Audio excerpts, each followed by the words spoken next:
In today's video, I'm showing you how you can ditch QuickBooks for Xero in just 20 minutes. So this is a step-by-step guide where I'll be showing you how to go into QuickBooks and export all your data and move your accounting records into Xero. If you've been struggling with this or dreading doing this or overwhelmed by this, in this video, I'm going to break it all down. I'll be going over your options for moving from Xero to QuickBooks.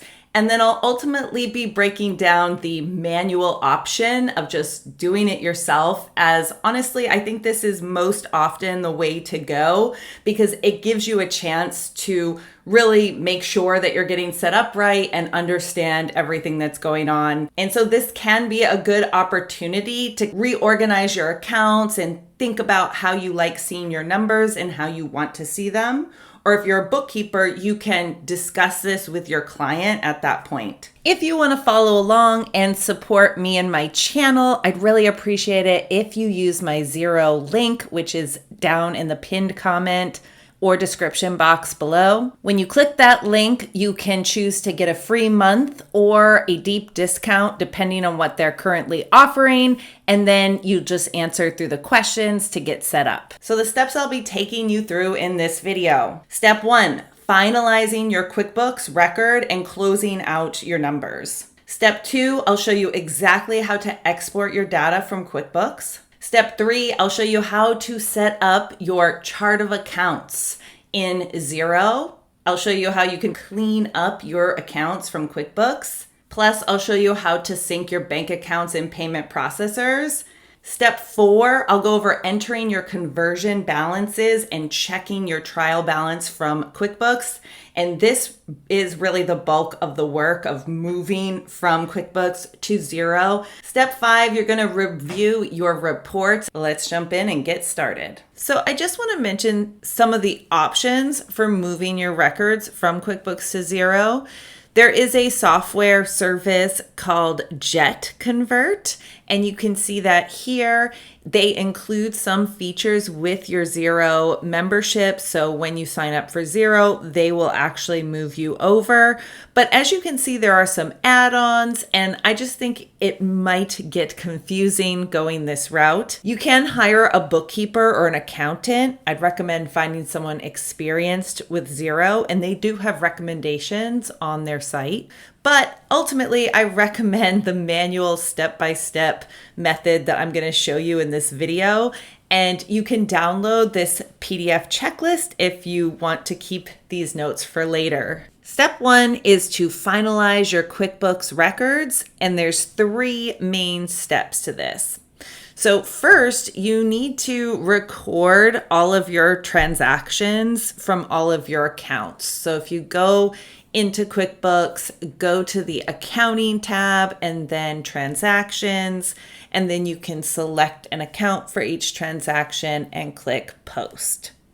The second part of that is you need to reconcile all of your account balances for the end of the year that you're going to stop using QuickBooks. So you go under accounting, reconcile, and you'll go through each account one at a time here.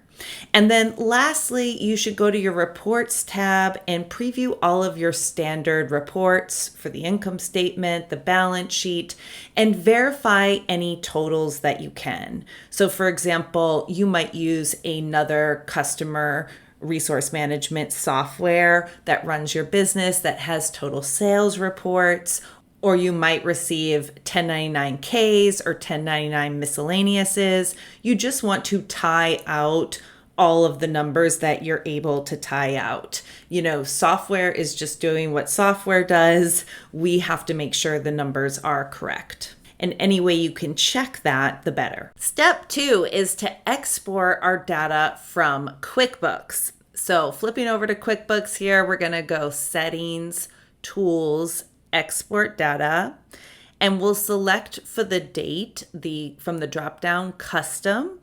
Now, we won't enter any start date because this will include all activity since you started using QuickBooks, whenever that was. For the year end date, you can choose whatever date you want to make the switch. I generally would recommend using the last day of your last year. So for a normal calendar year, if we're in 2026 now and I've been using QuickBooks up until now, I would recommend using 12/31/2025 as your end of using QuickBooks date. And then we will get all the data to update Xero for this year. Then we want to make sure that all the little tabs on the right are selected under Reports and Lists and click Export to Excel. Then in your Downloads folder, you'll find a zip file with the name of your company. And if you open that up, you can double click on it and it will open a regular folder, and then you double click that folder and you'll see all of your Excel files. Now, personal preference, I would recommend going into your standard reports and saving each one as a PDF. You can see the little icon on the top of the report and go ahead and save to PDF for the 12/31 end of year or for the total year, depending on the report. And the last thing we must do is get your chart of accounts or account listing report. And depending on the version of QuickBooks you have, you might find this in different places. So under the Reports tab, Standard Listing, there's an account listing for certain types of accounts. That will work. Or you may need to head up to the top right to Tools, select All Lists, and then click on the Chart of Accounts. From there, along the top over in the right, you can select to export and go ahead and save that as a CSV. Okay, step 3, we are in Xero now and we're gonna set up your chart of accounts. When we log in, we're on the home screen and we're gonna head up to the accounting tab and select chart of accounts. But if you don't see that option there, then head down to the accounting settings and you can also select it from here. Xero will have automatically set you up an account list. And each account has its account number, a name, as well as a type, whether it's an asset, liability, owner equity account, or revenue or expense. Now, if you open your CSV file for your chart of accounts from QuickBooks, you'll see it has a similar feature with the account type here and the account name here.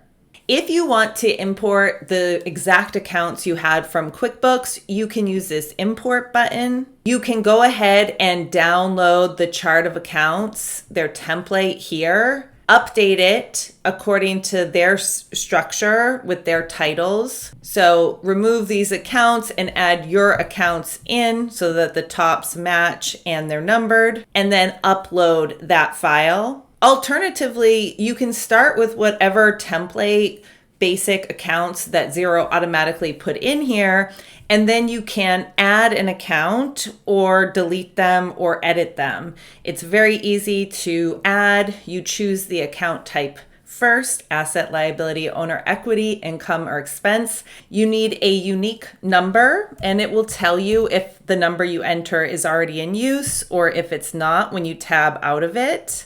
And then name the account. You don't have to put a description. And then you just save the account and it will be added to your list. Now, one thing that I've found over the years is that the more specific you make these accounts to your types of expenses and the type of language that you use in your industry, the more the reports will have meaning for you. Now, our last task is to sync our bank accounts, our payment processors, and our credit cards. You can do this from multiple screens, but from within the chart of accounts, you can click on the Add a Bank Account and then search for your bank name. When you select it from the drop-down, you'll just follow the instructions to set up the sync. If your bank has a direct sync, it won't even use an intermediary to sync, and those are the best syncs. But they all work. If you use an intermediary, you may need to refresh the bank feed a lot more, but you get kind of used to how it works and it's not the biggest deal. Once you add the bank accounts, you'll be able to select when you want to start importing the transactions from. Certain banks allow different amounts of time to be imported. You can also manually import your transactions if needed. by going to your bank account, downloading the transactions, and then uploading them. I go through this in a different video. Once you add any of these bank accounts, payment processors, credit cards, those accounts are automatically added to your chart of accounts. Okay, now we're to the fun part. Step 4 is we're going to enter our conversion balances into Xero. And conversion balances is just like it sounds. Because we're converting from one software to the other, we have our balances as of the date that we're switching or converting. The first thing we need to do is open our trial balance from Quickbooks. And this was part of that initial export we did with all the Excel files. We'll open that trial balance, and before we enter these, if you made any changes for your accounts from Quickbooks to Xero, you'll just want to add another column in here and make sure you know what new account changed and what the total amounts will be for those accounts. So if you combined 2 Quickbooks accounts, combine the balances on the trial balance. Next, we're going to head into Xero. We're going to go back to that accounting tab. We'll select accounting settings and then conversion balances. If you don't see conversion balances, scroll to the bottom of this page and click the Open My Xero. We need to update your user settings to be an advisor admin on the account. So click advisor, then go ahead and click that little blue hyperlink, manage user settings. On the next screen, click those 3 dots over on the right and then click change permissions. On this screen, select admin, admin, advisor. Once you make a change, you'll click update permissions down in the bottom right corner. You may need to log out, log back in. Then when you go to accounting settings, you'll be able to select conversion balances. Okay, so now we're all ready. We're gonna open up that conversion balances screen. The first thing you wanna do is click the conversion date button there at the top. Next, you wanna select the month that your conversion date is in. So if it's January 1st of 2026, we'll select January of 2026. Once you do that, Xero is going to tell you the dates that your trial balance conversion balances should be for. So make sure that your trial balance has that date. You might need to go back into QuickBooks and export the trial balance again for that date. Then click the green Save button when you're done. From here, for each account that you have on your trial balance, if it has a debit balance, you'll enter that in the debit column in Xero for that account. If there's a credit balance, you'll enter that in the credit column for that account in Xero. You can add a new line and select an account. You can also click Show All Accounts, and it will show all the accounts you have set up already. So take your time and copy those debit and credit balances from the trial balance into Xero exactly. Once you finish entering everything, you want to make sure that your total debits equal your total credits and that those amounts match what your total debits and your total credits are on your trial balance. That's really important. Okay, so step 5 is looking at our Xero reports. So you'll go to reporting on the top and select all reports. And here you can find an income statement and a balance sheet. If you have overlapping time periods between Xero and QuickBooks, go ahead and record your transactions in Xero and then compare your income statement from Xero to QuickBooks. Okay, and that's all. I'd love to hear how it goes for you at each step. Please leave your questions and comments down below this video. I try to reply to every single one. Remember, you can get this checklist for free if you want to save these steps in this video. The sign up link is down below. And also, if you are going to use Xero, I'd really appreciate it if you use my link. It's a great way to support me. And I have a deep discount available through my link right now. So check it out if you want to get started. If you want more help check out my Master Your Accounting and Taxes program. I'd be honored to help you end the confusion and get organized once and for all. Thank you so much for watching. And if you're new here, consider subscribing so that I'll see you next time. Bye.